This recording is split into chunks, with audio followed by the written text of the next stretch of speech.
Thank you. Before I start, may I just say, having organized 2 conferences myself, I know exactly how much work goes into organizing a community conference, and the people that you see in the white shirts from LXJS here are all volunteers, and they've just produced this on their own time with just the only goal being to create a gorgeous conference for you guys. And I think they've done a great job. And could we just have a round of applause for them?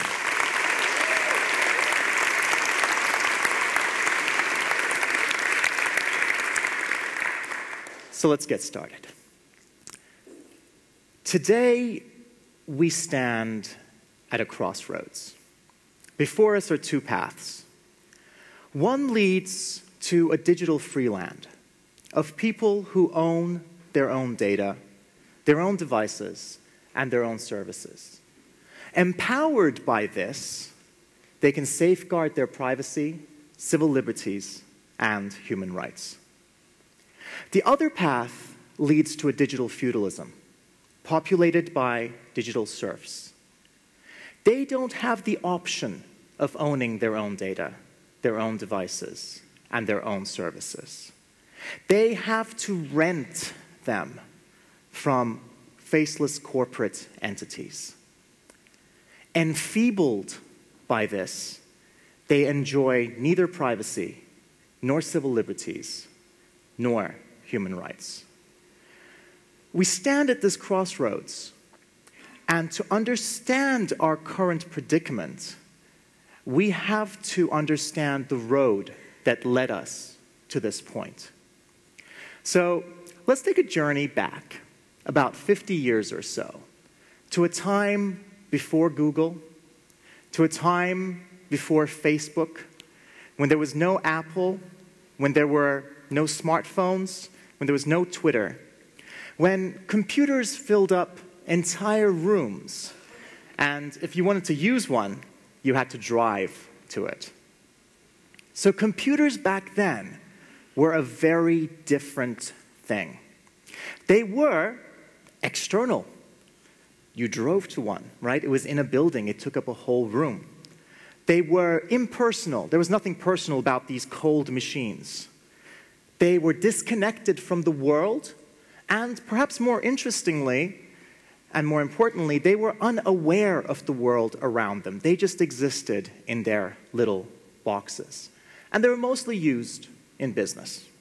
So things rapidly start to change. The year I was born, we got the personal computer. We called it personal, but it still wasn't very personal. It still sat on a desk somewhere. We called it personal because it was used in the home. But quickly, again, that started to change. These devices started to become more portable and smaller, until today they almost recede into the background, into the fabric of our lives. This is my MacBook Air next to a latte, and it is as inconspicuous as the other. And at the same time, something interesting was happening to telephones. This device that we previously used to talk to people on the other side of the world started becoming mobile. We started carrying it with us, and it started getting smaller and smaller and smaller. But then, around 2007, something quite interesting happened. We got the first truly smart smartphone. It wasn't just an evolution of the smartphone, but it was its own thing. There was something about it that made it different. There's something about this device that sparked something new. And the way I see it, this device and similar devices, what they do is they give me superpowers. What kind of superpowers? Well, it has a GPS in it. So it gives me the superpower of knowing exactly where I am in the world. That's quite a superpower. Latitude, longitude, and altitude, right? That's pretty cool in and of itself. It has an accelerometer inside of it. It knows which way it's facing. That's how it tells whether it's on the desk or if it's in portrait or landscape. It has a gyroscope. You combine those two together and you get 6 degrees of freedom. It knows exactly where it's facing in space. It's got a magnetometer. It gives me the superpower of knowing exactly where I'm going. I can find my way, even though my directional aptitude may not be the best. It's got a camera in it. It's always watching, or it can be always watching going forward. It can see the world around it. It's got a microphone. It can hear the world around it and let me record that and capture that as well. And these devices are no longer even things that we carry in our pockets like this, but we can wear them now, right? And they could be always on and always watching and seeing what we're seeing and hearing what we're hearing and blending, again, into the fabric of our lives. We might be wearing them on our wrists, and they might know how many steps we're taking and what we're doing. So our nature, our fundamental, the nature of our relationship with our devices has changed fundamentally in the last 50 or so years, to the point where I think it would be fair to say that our current relationship with technology is that of a cyborg. Now, you all know what a cyborg is in science fiction. It's this humanoid with implants. We don't need to implant these things. Some people do. It's kind of cool. But you don't need to implant them. We carry them on ourselves, right? And it's always better to be a cyborg as well, because robots, apparently, they're pretty bad at going downstairs. So I think we win on that one. But we are cyborgs. We both experience and manipulate the world around us through our devices. And those devices can either empower us or enfeeble us by the experiences that they provide. The ones that empower us, we love. What sort of devices? So let's take a look at Apple again, because I think I'm going to go out on a limb here and say that people quite like their Apple devices, as I can see by all of the floating apples in the audience today. Let's just take a look at how they do what they do, right? They have a range of different devices. But they also have something that unifies it together. We call it iCloud. And all you need to have a continuous experience through these devices, what Joshua Topolsky calls a continuous client, all you need is your Apple username and password, right? You enter that on any one of these devices, and you can start doing something on your phone, continue on your laptop. Your data is always there. It's seamless. It's beautiful. We love it. We want to lick these things. They're so awesome. Let's take another example. Google. Now, I know that there's historically been this feeling that Google doesn't understand user experience. I've been quite instrumental in perpetuating that as much as I could with Android. But if you look at Google when it makes its own products, like the Nexus line, the Nexus 4, the Nexus 7, the Nexus 10, there's something similar going on. Again, Google has a range of devices. They have phones, they have tablets, they have Chromebooks, right? And, of course, what we all know Google for are their services that tie all of this together. Again, all you need is your Google username and password, and you have this beautiful continuous client experience that spans all of these clients. So let's just take a look at what's common between these. They both control hardware, software, services, and I'll show you as we go on, they also need to control connectivity going forward. Now, software and services, I don't see them as separate things. Everything is a service today, basically. But when you combine hardware, software, services, and connectivity, what you get is much more than the sum of the parts. What you get is the experience. And the experience is the key thing here. This is what either empowers us or enfeebles us. I'm not going to go into too much detail on user experience design, or what I call experience design today. If you want to find out more about it, I'll give you a link to a talk. But I do want to make a very important point, and that is that the combination of these things is very important. So let's take a look at what happens if we don't think about how everything that makes up the experience comes together. So this was me on a train trying to plug my laptop in first class. Check it out. It's not going to work. There's a slight problem. Do you see what the problem is? Right. So I'm on a train in the UK. I've paid for first class because that's just how our trains are. If you want a plug, you need to pay for first class, and you get a plug. And I can't plug my laptop in. Let's take a look at why. there are two elements here that make up this scene. There's a table. The table is a beautiful table. It does exactly what a table should do. You put stuff on it, it stays there, it's great. The plug is an excellent plug. If you were able to plug something into it, it would actually work. Perfect. But we didn't consider how those two things work together when juxtapositioned next to each other in this certain alignment. Of course, you can't keep a good geek down, so I was traveling with an extension cable, and I was able to plug it in. But the important thing to note here is that the experience was sacrificed because we didn't think about how the elements that make it up interacted. So this is what Steve Jobs was talking about when he said, we make the whole widget. We make the whole widget. We control the whole experience. And that wasn't even the worst experience I had on this train. It was when I wanted to leave, because this is how you left that train. Okay, number one, you waited for the automatically unlocking doors to unlock.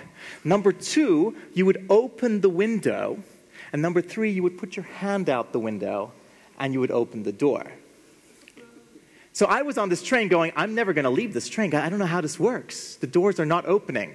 I'm going to have great adventures on this train. So this is ridiculous, right?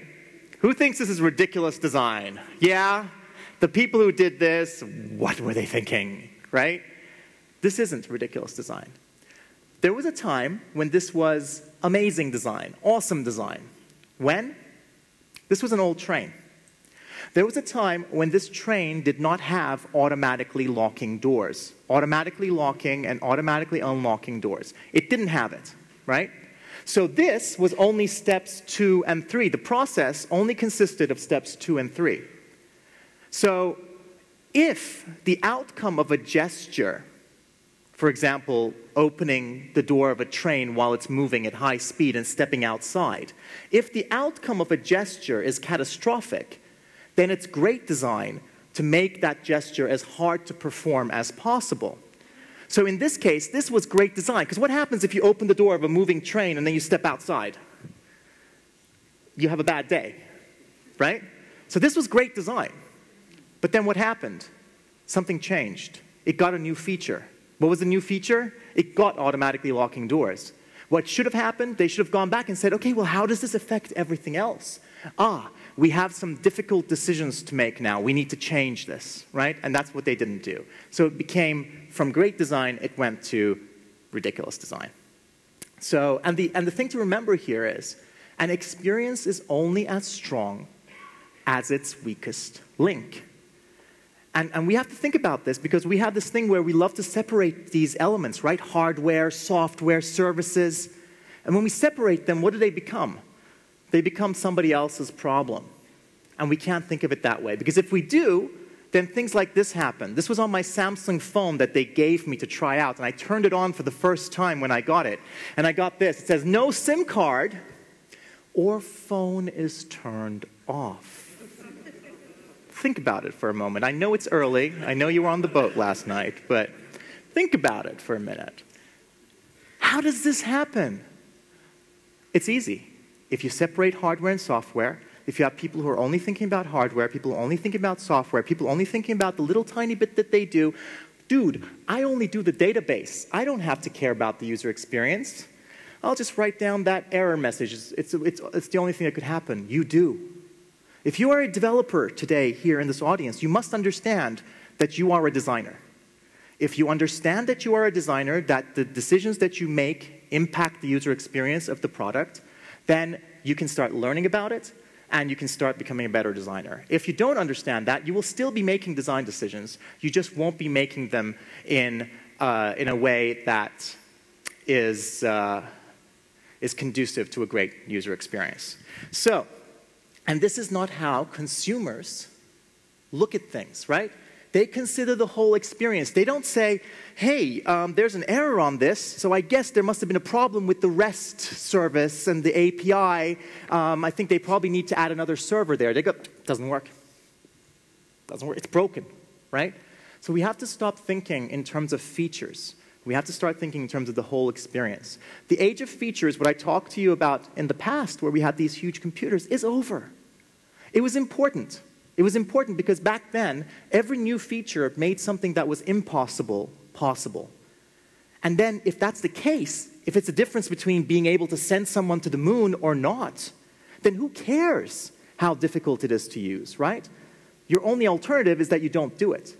But today, in the consumer space especially, we have feature parity across various products.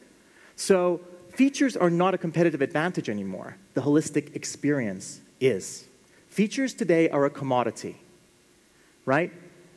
One of the companies that makes one of these remotes gets that. And you see how the symptom of it, which is the design, differs starkly from everything else.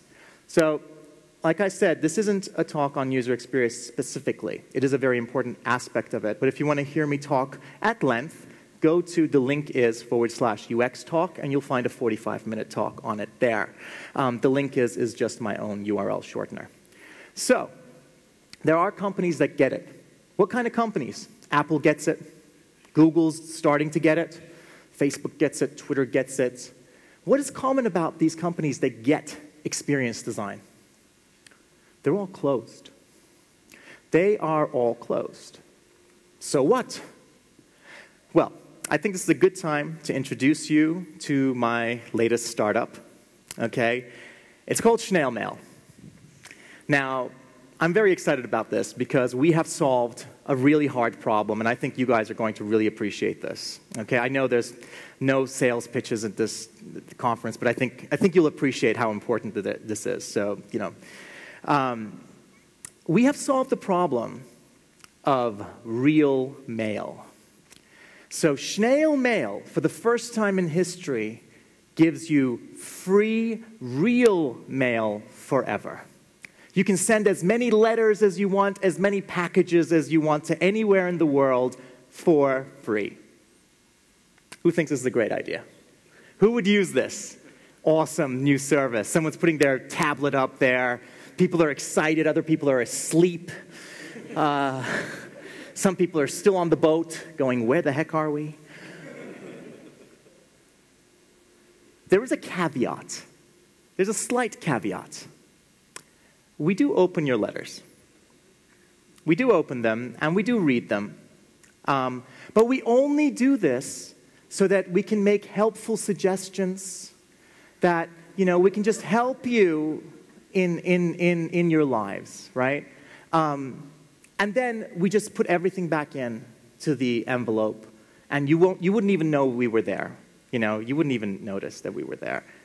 So who still thinks it's a great idea? Anyone? I don't see a tablet rising in the back. Okay, no? Okay. You guys use Gmail, right? You use Google Mail? Not very different, right?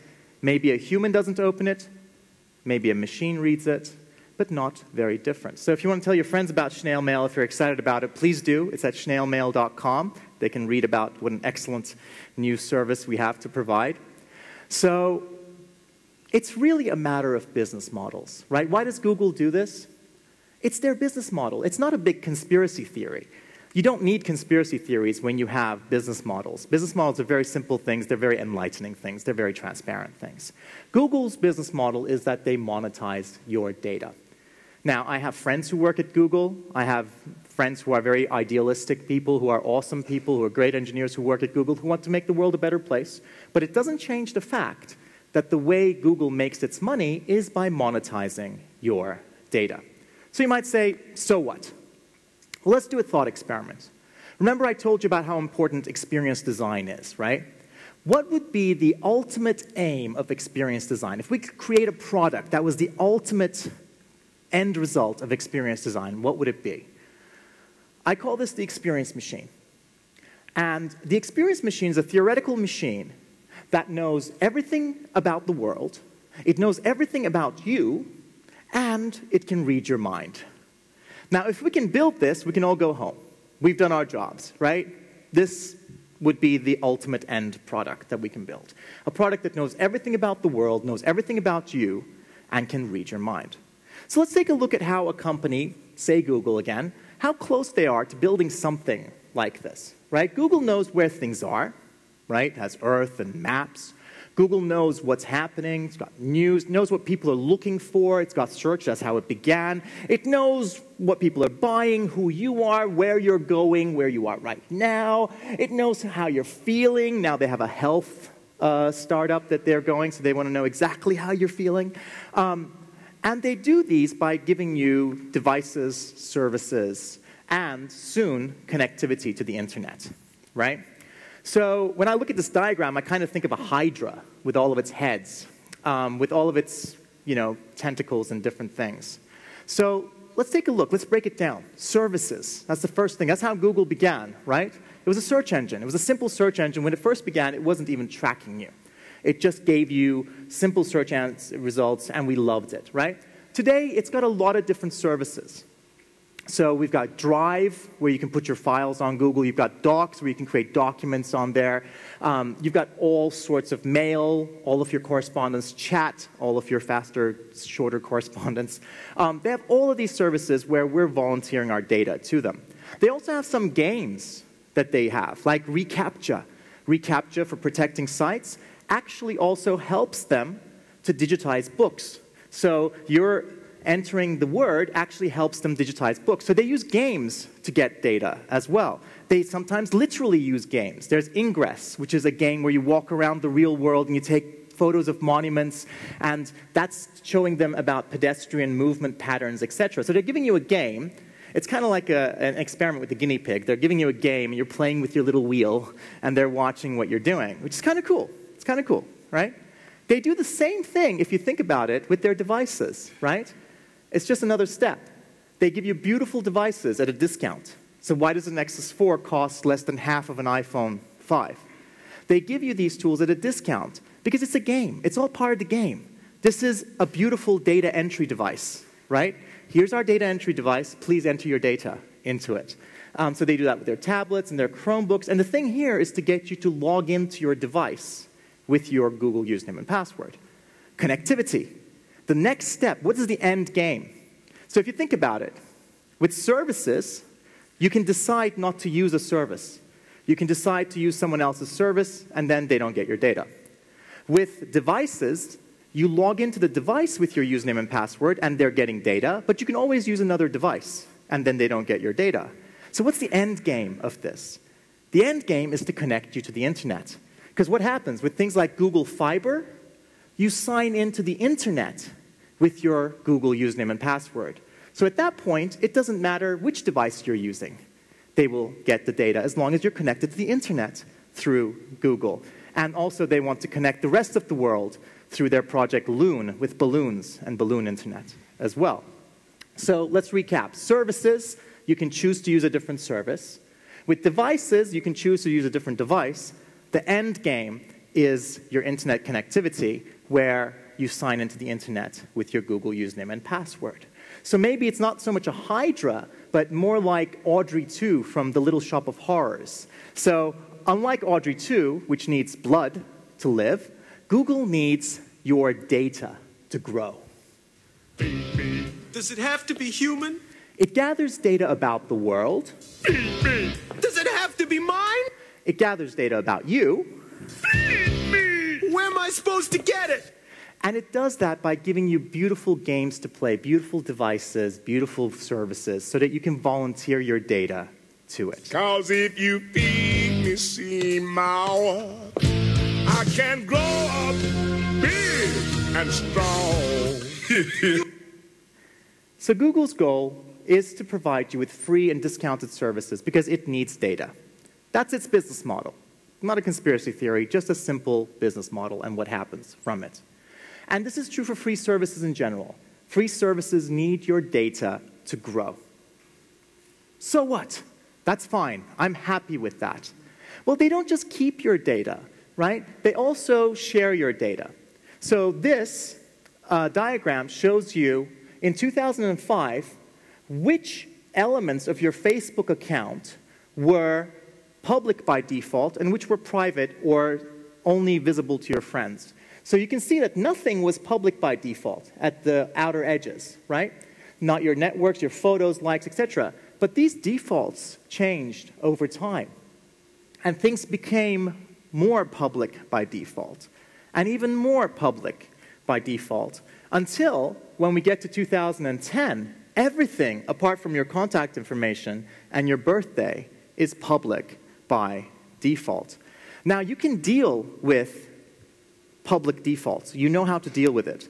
You know how to deal with private defaults. But as Dana Boyd says, if the defaults change, now that's difficult to deal with because you don't know what you're dealing with to begin with. So you might say, so what? Well, they also share it with some other people. Now this is the actual symbol for a US government program that didn't take off, but it was called Total Information Awareness. And there's a reason it didn't take off. I mean, if you're going to build something to capture all of the information in the world, I don't think you should build a logo with like a huge pyramid with an eye that oversees the world. I think that scares people a little bit. But it didn't die completely, right?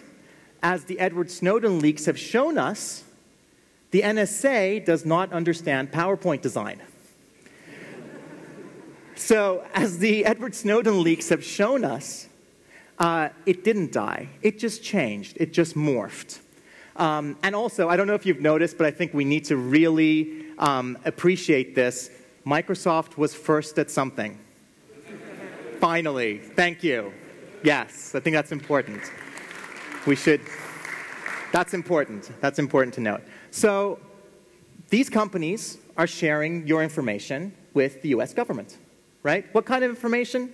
Pretty much everything, right? So it's much easier for a government to ask these companies for your data. Data that you volunteered to these companies is not under the same protection as data that you haven't.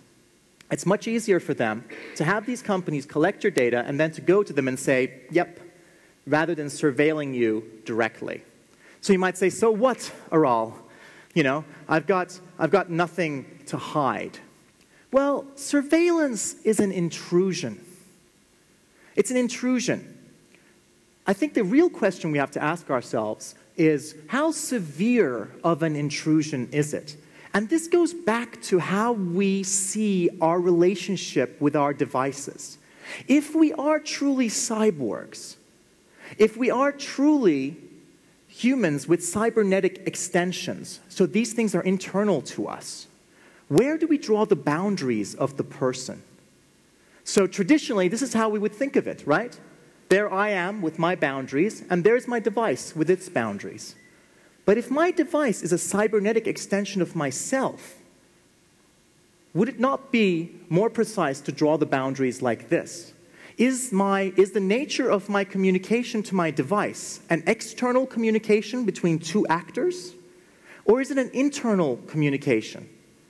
When I write something into my phone, is that not just an extension of my brain? Have I actually made a conscious decision to externalize it? Or is that still internalized within myself? This is important. Because if the nature of our relationship to our devices is an intrinsic relationship, then any intrusion into that, any surveillance, any interception of what goes on between me and my device is an internal intrusion. It is, in sense, a violation of the person. It's an assault on the person. So, if this is the case, I'm sure that these companies are really worried about this, right? So this is what Eric Schmidt said, ex-CEO, current executive chairman. There's been surveillance for years. I'm not going to pass judgment on that. It's the nature of our society. But then, Eric, what should we do?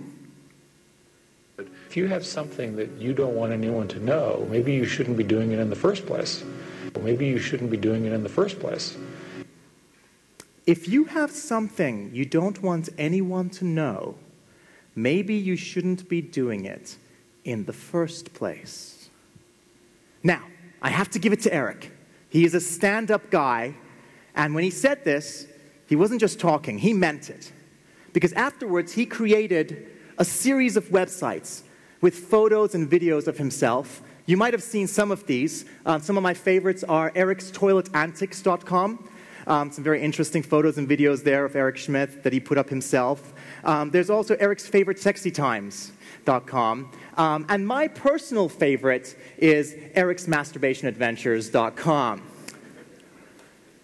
Now, of course, none of these sites exist, and nor should they.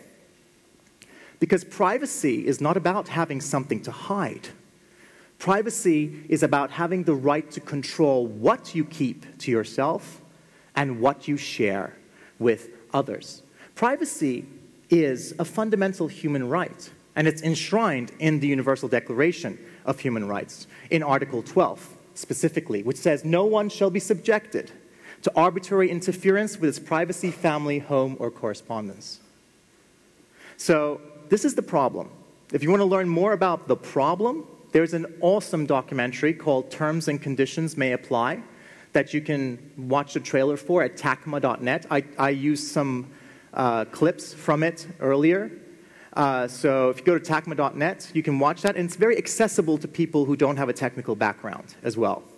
But that's the problem. We can't just leave it at the problem, because that's quite depressing. What is the alternative? Can there be an alternative? Of course there can. Let's take the experience machine. Knows everything about the world. Well, that is the realm of open data. We need to be supporting open data initiatives like OpenStreetMaps, etc. Commons, the data commons, we need to be supporting that. Well, knows everything about you. Well, we need to create things where you own your own data and the intelligence that's derived from that data. And can read your mind? Well, that's where open source comes in. We need to own our own tools. So this, the combination of data, of tools, of the derived intelligence from that data, because your data is just raw materials. And the combination of these is what I call the digital self. And what we need to do is to own our digital selves. And it's easy. It's really, really easy, okay? Just a couple of steps. Number one, you clone the Git repository of an open source iCloud alternative that has social features, okay? Number two, you configure and deploy it onto your own server. And then number three, you ask all of your friends to do the same thing. It's not easy. It's not easy right now. And it will never be as easy as this, because Apple is never going to put your open source iCloud alternative or your open source, your distributed social network into this menu. It's never going to be as easy as tweeting or Facebooking, because they're closed, and closed likes closed. Closed knows how to work with closed. To compete on user experience, we have to build our own seamless open technologies with beautiful defaults. Beautiful defaults, right? Because in open source, we have this thing where we're like, well, unless it has seams, it's not open. No, no, no, no, no. That's not mutually exclusive. We can have beautiful defaults, and then we can layer the seams. So here's the problem with open source today. Let's take Linux as an example, just to see, okay? This is how the Linux developers think the world works, okay? Number one, you buy the best piece of hardware for the job. Number two, you download or you get the DVD. I kind of remember what those are. And then you install Linux, the distribution that you found that's perfect for you. And number three, you're happy, right? That's how Linux developers see the world. This is how the world really works. You buy an awesome computer, and you're happy. And this is how Linux really works. You're like, oh my gosh, which laptop am I going to buy? Does the Wi-Fi work? What is the download, install? What is that? Which one? Does the Wi-Fi work on this one? And then finally you're just like, I just want some Wi-Fi. That's all I want. Does it work? No. There's a fourth step. You buy one of these, and then you're happy. Firefox OS. That's another example, right? This is currently the leading contender in the consumer space for an alternative, because we need an alternative. So I tried to live with it for a week. And that's how you should be evaluating technologies, not on ideology, not on screenshots. These are interactive tools. Live with it for a week. Does it empower you or does it enfeeble you? So I did. Here was my first example, my first experience with it. When I turned it on, it said, set the date. Now, again, I'm going to go out on a limb, but I don't think anyone's ever bought this phone in 1980. Why are you making me go through over 30 years to get to where I am? Why are you even asking me for the date? But that's my hello.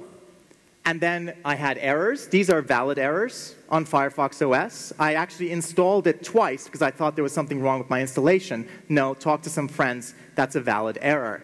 This is the Maps app. I'm sorry if you can't read it, because I couldn't either.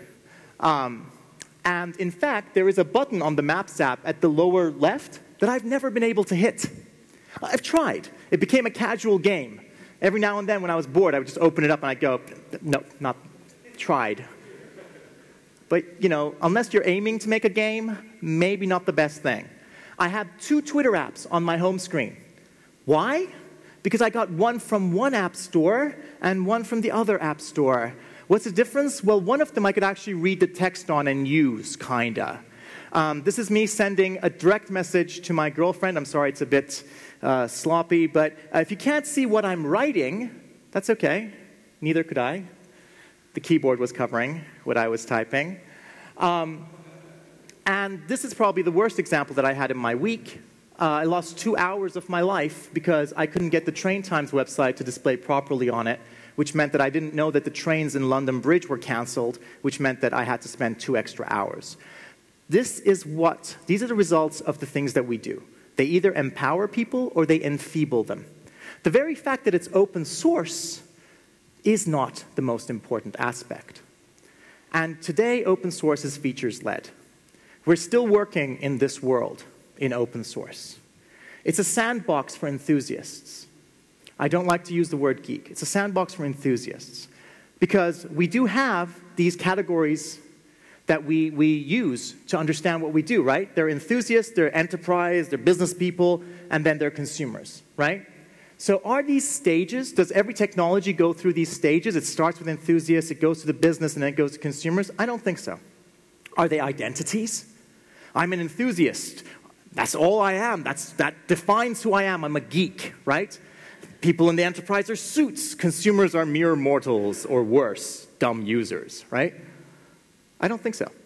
I think that these are roles. You can play multiple of these roles at the same time. Let's say you have a car, a classic car that you love to work on. You love it when it breaks, right? Because that's what you love. You love working on it, changing its parts. That's your hobby. You're an enthusiast. It's awesome. Maybe there's a truck that you drive for work. You didn't buy the truck. Your boss bought the truck. You may like it or not. It might be a terrible experience. It's what you do for work.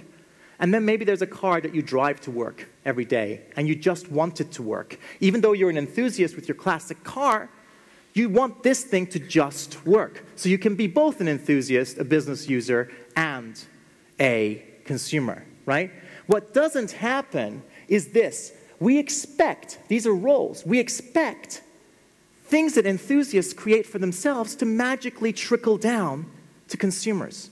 I call this trickle-down technology. And just like trickle-down economics, it doesn't work. In trickle-down economics, we say if we incentivize the wealthy to make more money, somehow it will trickle down to those who need it, right? And if you look at the US, for example, where 1% of the population owns 40% of the wealth, they're still waiting for trickle-down. So just like they're still waiting for trickle-down economics, we're still waiting for trickle-down technology. We've had 30 years of the Free Software Foundation, and we've had 20 years of open source in the vein of Tim O'Reilly and the movement that he's kicked off. And we don't have any major examples of mainstream consumer adoption. We don't have an alternative to the iPhone or to the Nexus 4 today. So trickle-down technology is the same thing. Enthusiasts create things for other enthusiasts, and somehow, magically, they trickle down to regular people. This doesn't happen. The example, a great example of this is we've been giving people personal computers for 30 years when all they wanted were iPhones. And worse, we've been telling them that they're too stupid to understand them. We've got to stop doing that. When you design for one audience, you will end up meeting the needs of that audience. If that audience is you in your role as enthusiast, you will create tools that meet the needs of other people in the role of enthusiasts. And the other problem that we have is this democratic decision-making process. Design is not a democracy. Here's an example. When Mike Evangelist's company was bought by Apple, they went in for a meeting, right? And they were going to create this app called iDVD. So they had brought all of these screenshots, these wireframes, these prototypes, documentation telling how it's going to work. And he tells a story of how Steve Jobs walked into the room and he drew a rectangle. And in the rectangle, he drew a button. And he said, that's the burn button. That's the window. And you drag your video into the window and you press the burn button and you get a DVD. And that's what we call iDVD. And that is what I mean by the type of focus we need to have, because design is about focus. It's about saying no, no, no, no, no, not yes. If 3 people have created something in 3 different ways, we don't just accept all of them and then add a preference. And also, design is not veneer. Design is not makeup. It's not what we do when everything else is done and then we make it pretty. We don't prettify things. That's not design. If you want to read more about that, go to, the link is Design is Not Veneer. And if you want to read more about any of these, just go onto my blog because I have longer articles on all of them. But the key thing to remember is that design is not about aesthetics, right? Design is about your organizational structure. This doesn't work. Having designers inside of your organization trying to tell the people up there, design's important. It has to be the other way around. Unless your organization is design-led, you're not going to magically arrive at beautifully designed products. Because great design is a symptom of a design-led organizational structure and development process. We must design the organization before we can design the product. And this is the problem we have in open source because of the design of our organizations.